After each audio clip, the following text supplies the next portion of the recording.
wasn't in the play. You were voluntold. I was voluntold. You were I was voluntold. voluntold. All Yeah. right. Yeah. And Helen, what's your role in this fundraising? Obviously, for a festival, any event, you need money, you need funds. So what have you been doing for this festival? I've been visiting some businesses and giving them letters with an attached sheet of options that they could choose to either buy an ad or give a monetary donation or donate some things like cases of water or drink or breakfast bars or whatever, those kinds of things. Yeah. Okay. And how many people are involved in the committee? You know, there's two of you here, but how many? Well, we have a committee that is doing like entertainment as such. Not really, they're not entertaining, but the way our festival is set up and has been for years, right across the province, is each night there's a show, obviously from some place in the province, and then after the show, the adjudicator gives a brief adjudication, public one, and then all the participants that are, excuse me, in town at that time, plus guests who we go to a local bar or restaurant, and we have local entertainment and food and that kind of stuff. Okay. So that's kind of what the entertainment committee does. They organize the venues that we're going to use and get some live musicians from in town and that kind of thing. And then the next morning, the adjudicator has what we call a coffee critique. So she gets more in depth then as to critiquing your play the following morning, and usually the other participants come as well from all the plays, so you can listen in to us, and then we have a discussion about, you know, what went right, what went wrong in her mind, and that kind of thing.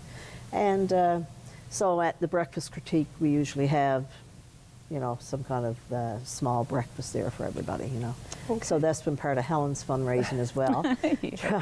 So we actually have a major sponsor for that this year, which is wonderful. Okay. So, excellent. Yeah. Yeah. So the plays obviously are the highlight of Festival Week. Yes, they are. But what else as a community can we get involved with? Just as we leave this segment, say, what can people expect? Obviously the plays, but what else? What's happening that they can be involved with the festival? They can come to our green room parties after if they want to, and really meet the actors, right? And they can. The public can come to the coffee critiques in the morning as well. Most people don't, but some people do. And prior to the show, we have a pre-show. Oh yes, that's right. So the public is welcome to come in, and it's probably between 20, 25 minutes long. Melinda? Yeah, out in the lobby. Out in the lobby. We'll have entertainment in the lobby each night before the show actually starts. So we'll have, again, local entertainers, and we'll probably be using some of our music festival entrants, like doing musical theater numbers and that kind of thing. Okay. So that'll be in the lobby pre-show. And this year we're doing something a little bit different. We've invited participants of the plays. We have a lot of them who are gifted in other ways. Some of them are artisans. So we're having like a little mini craft fair in the lobby each night before the show starts. Okay. So some people are bringing things that they make, and some of them have their own little businesses, or they sell online or whatever. So we're going to have a little mini craft fair in the lobby all week. This sounds like there's lots of things for people to get involved with. So I guess this is our pitch, and we're going to do a couple of pitches tonight. Everybody needs to come to the festival. Absolutely. Absolutely. Just to, you know, community theater, I have to put this in. Newfoundland and Labrador has the longest running community theatre festival of all of Canada. Wow. In fact, I think we are the only one now. Like there's some high school festivals still on the go in other provinces, and this one of course. But as for adult community theatre, we're the only ones now that still do a full week of community theatre. Well, if that's not a reason to come out, I don't know what else is. So thank you very much for coming and explaining what the festival is. Thank you for having us. Good luck, and we hope to have a great festival. Yes. Oh, we will. Okay, absolutely. Awesome. Coming up next, we have the directors and stage managers of this year's Northcliffe's entry into the Provincial Drama Festival. Stay tuned for that.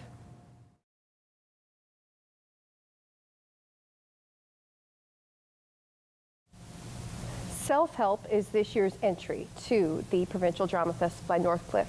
And with me tonight, I have the directors and stage managers of the play. With me is Mary Kelly and Dave Anthony. They are both directors. And then I have Julie Humphreys, who is stage manager. So thank you for joining me this evening. Thank you. Oh, you're welcome. Mary, I am going to start with you because you're the closest to me. Okay, sounds good to me. I'm good. Can you give me a synopsis or a summary of the play Self-Help? Okay, so it is a comedy written by Norm Foster. So he's famous for writing a lot of comedies, good physical comedies, which we have a lot of good timing moments in this play. The synopsis is we have the main actors are Hal and Cindy Savage, who when we start the play are actors in kind of dinner theater settings who haven't hit the big time yet and are wondering whether they're going to continue on that path. When next we see them, they have had a major change in occupation, shall we say, but still acting. What happens next in our play after that is that something happens in their marriage. I'm not going to allude to what, because that's going to give away the kick to the play.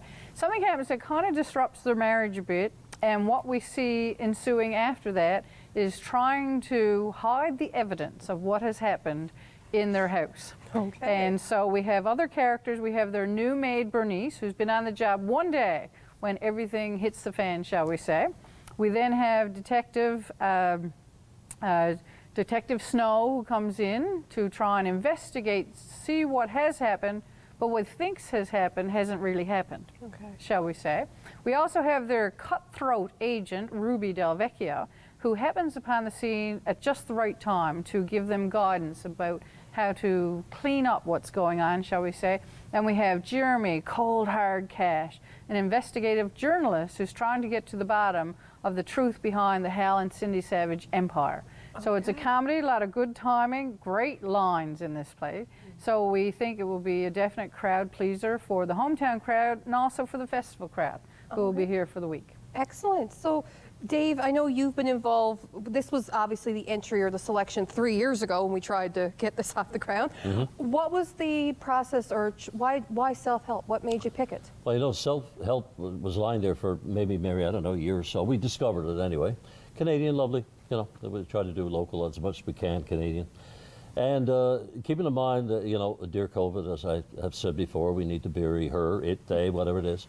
But we were looking at it as the need for something light, a crowd pleaser, keeping in mind that we got an automatic buy. Usually you do a warm-up play, I'll call it. Qualifier. A qualifier for the fall, in the fall, and you get ready for the festival. And the festival is a rotational thing around the province. So we thought, okay, well, it's in our fists to do something light and not too much pressure, but everybody needs a bit of laughter now and then, and it provided just that. So we looked at it. We had it originally cast, and of course, what's happened over the last 2 or 3 years, some of the original cast are now moved on, they've left, and so on and so forth. So we had the recast, and we're lucky this year.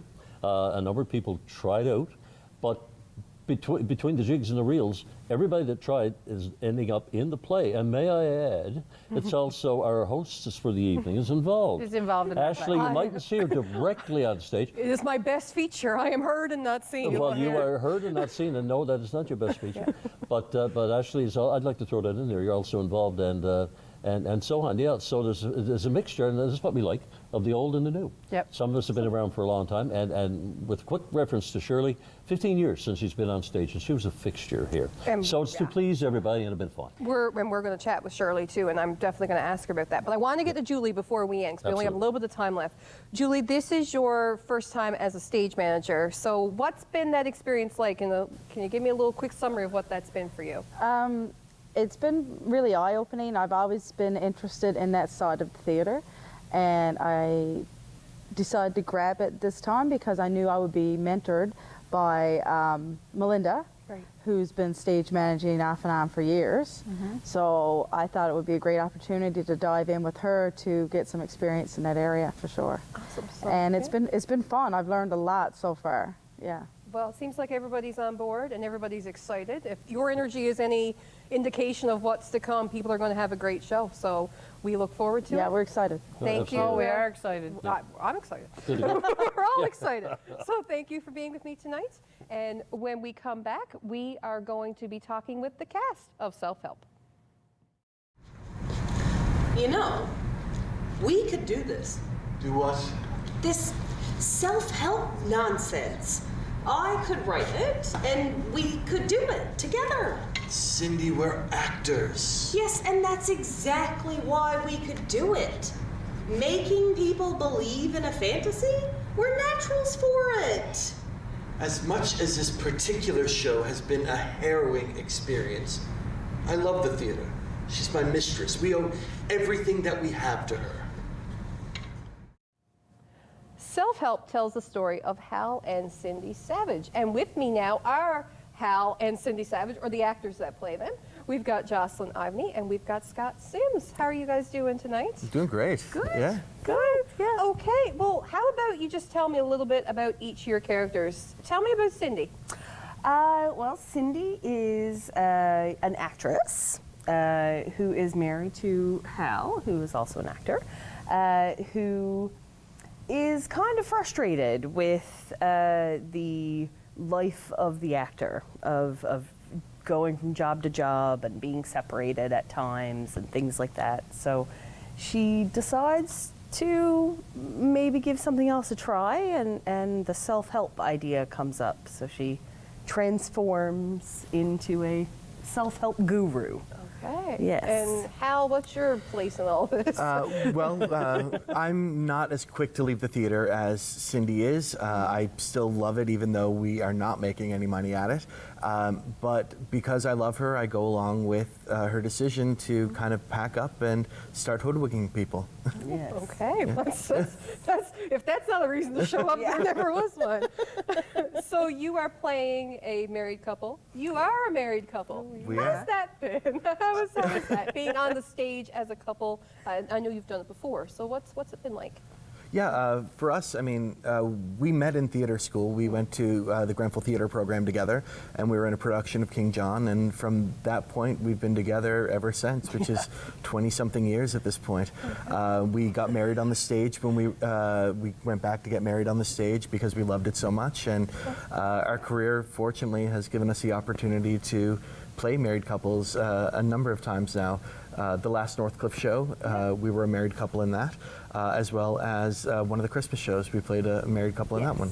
So Yeah. So there's been a couple of times where we've played happily married couples. We've played couples in the process of separating and divorcing, and well, now I guess we're playing a couple that's happy and unhappy all at the same time. Yeah, yeah. Yeah. That's interesting, though, because it's nice to have your scene partner around all the time so you can rehearse. That's very convenient. Yes. but it's also we're very different than our characters. So it's also there's still the process of figuring out who these people are. Right. Yeah. And speaking about being different from your characters, the last time I saw, especially you didn't look the way you look right now. No. There has been a transformation of yourselves and also Herman, who we'll talk to in a little bit. Yeah. What's, doing that, I'm assuming that helps you maybe get into character, and you've probably done it before, but what's that like just to have to look different, to look in the mirror and be like, am I me or am I my character? Yeah, up until about a week ago, I looked like a philosophy professor that was on the verge of retirement. And since then, I've cut off all of my hair. I cut my beard down from a lot to not very much. And it has taken a lot. It was a lot to make the decision to actually do it and go ahead with it, but you have to do what's right for the character, and this is a much better look for who that person is. So yeah, it's been a while. I think 2009 would have been the last time I was completely clean shaven, and it's been 13 years since my hair's been cut off. So it's a bit of an adjustment for sure. Wow. Yeah. He looks closer now to what he did when we first got married. Yeah. For me, I did. Typically, there's a fair amount of color in the hair, but that doesn't really fit with the character. But the last time my hair was actually my natural, what it used to be when I was younger, was the last Northcliffe show that we did together. I dyed my hair for that show as well, and it does help. It does add to the character and I don't know, make them come alive a little bit more, I guess. Yeah, you get to see somebody else in the mirror, Yes. which makes a big difference. Yes, which is shocking at times, but You walk by and you're like, oh, that's me, right? yes, yes, That's not me. yeah, legitimately has happened. Yeah. Well, we've got a couple seconds left, so if you could tell our audience why should they come out in like 10 seconds or less? What should make them show up to self-help in a few weeks? Fun. This show's really funny. It's a farce. It's big. It's loud. It's hilarious. A little vulgar, but good vulgar. Okay, great. And a That's great cast. excellent. Okay, well, thank you so much for being with us. I'm so excited to see you on stage. And when we come back, we are going to talk with a few more people in the self-help cast.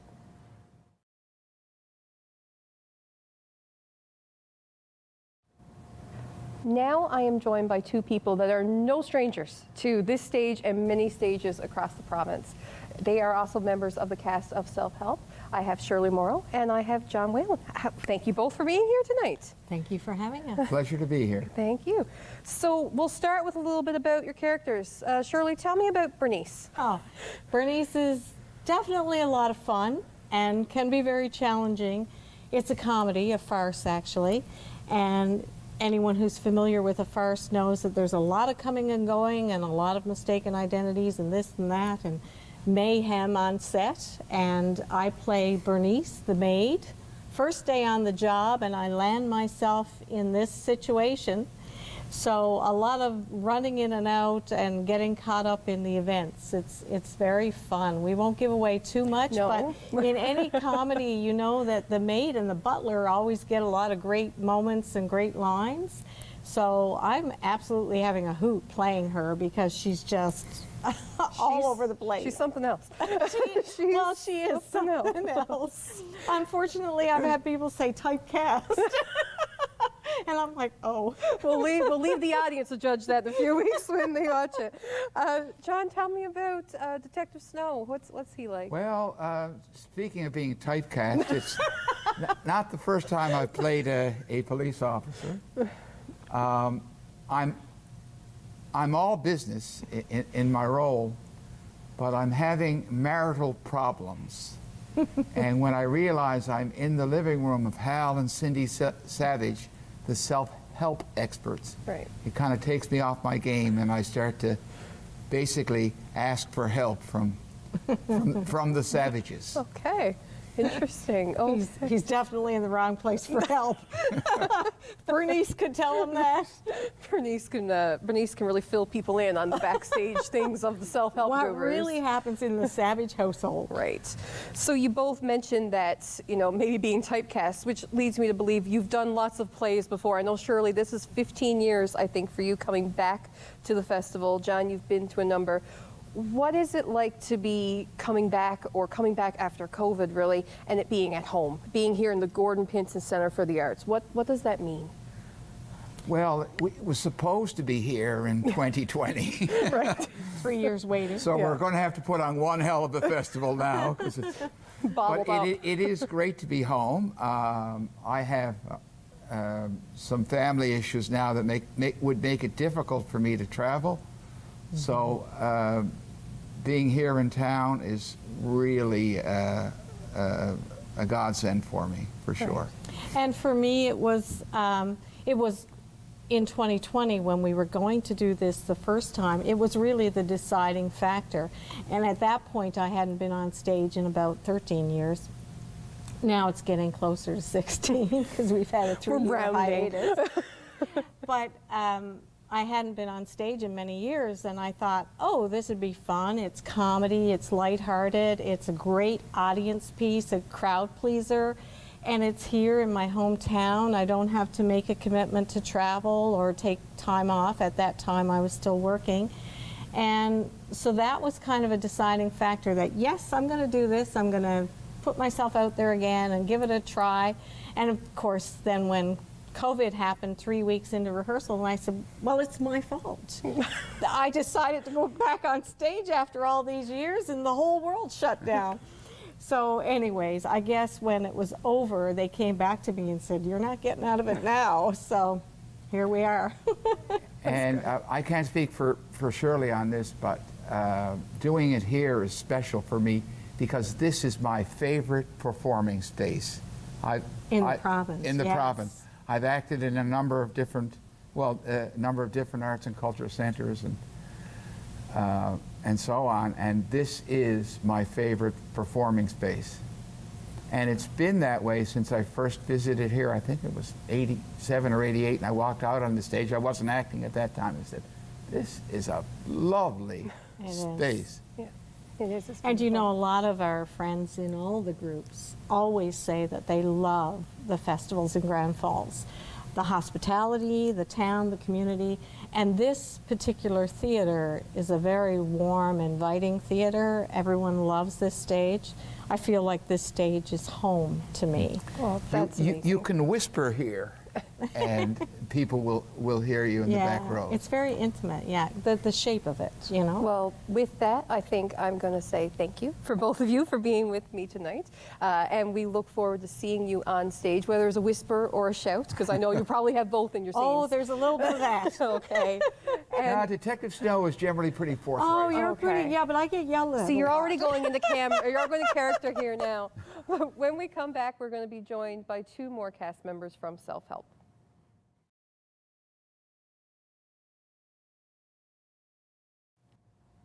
To round out the cast of Self-Help, I have the final 2 members of the cast with me. I have Angela Pittman and I have Herman High. Thank you both for joining me tonight.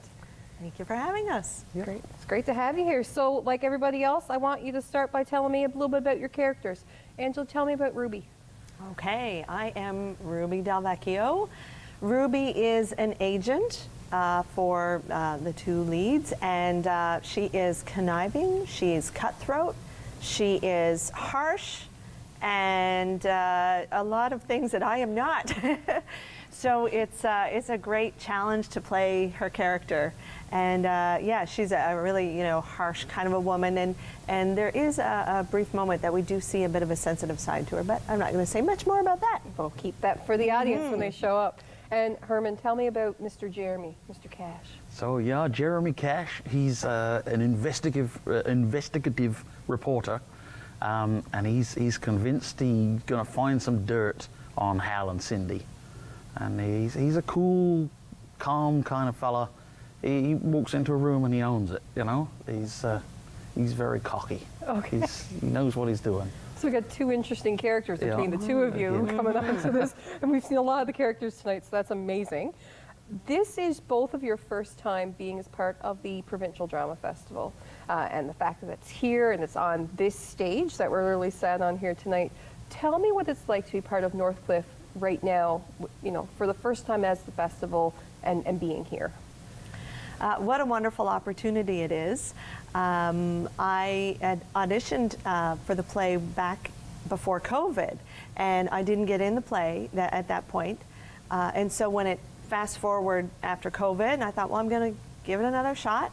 And so I got the role this time, and it's really special to be learning and growing, seeing these people, these other actors and directors, and there's so much to learn from them.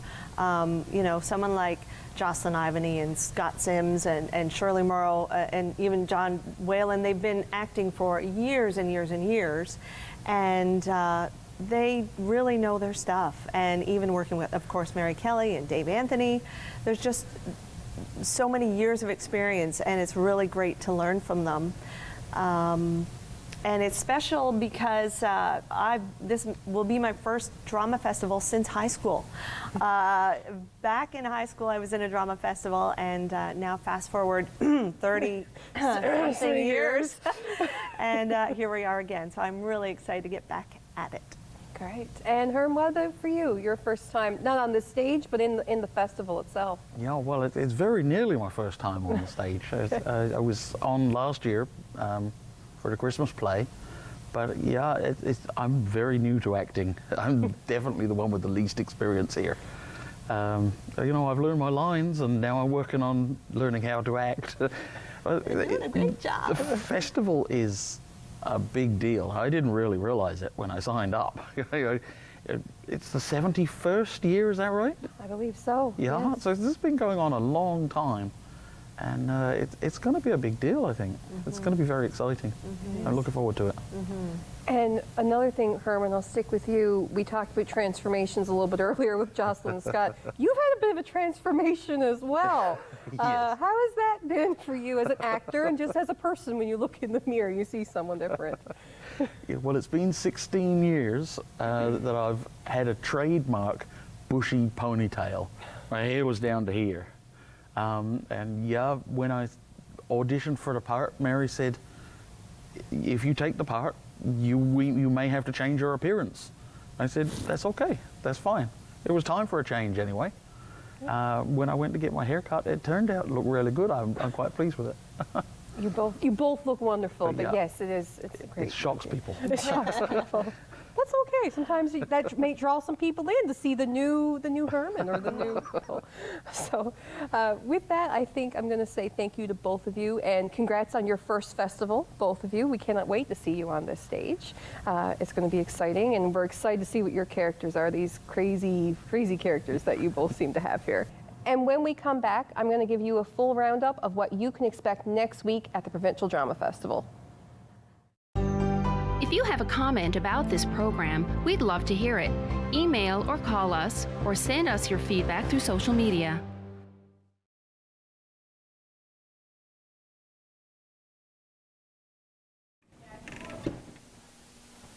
Well, if that is any indication of what we can expect, we are in for quite a show. If you want to check out Northcliffe and all the other entries this year for the Provincial Drama Festival, here is the lineup for next week. On Monday, we have Northcliffe with the self-help play, so hometown favorites. On Tuesday, St. John's Players are performing Calendar Girls. Wednesday is Brazel Street by the Avion Players out of Gander. Thursday, all the way from Lab City, is A Night at the Theatre by Northern Lights. Friday, St. John's, another troupe called School Zone, back with Twilight Zone Series 6, In the Dark. And Saturday, closing out the festivals, are the Broadway Players from Corner Brook with Stop Kiss.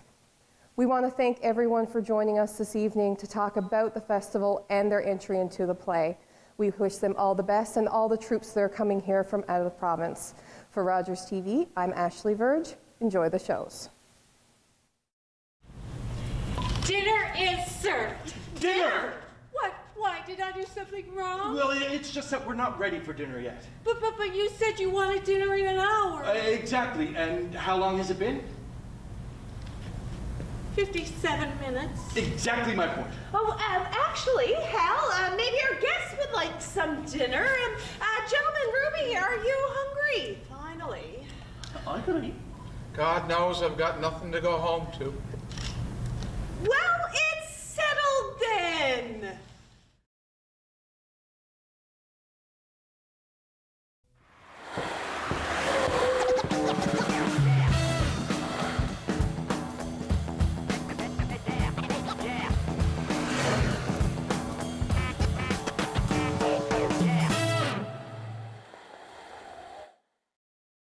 Hi, I'm Ashley Verge, and welcome to our show about the Provincial Drama Festival that will be happening here in Grand Falls, Windsor, starting April 10th at the Gordon Pinson Center for the Arts.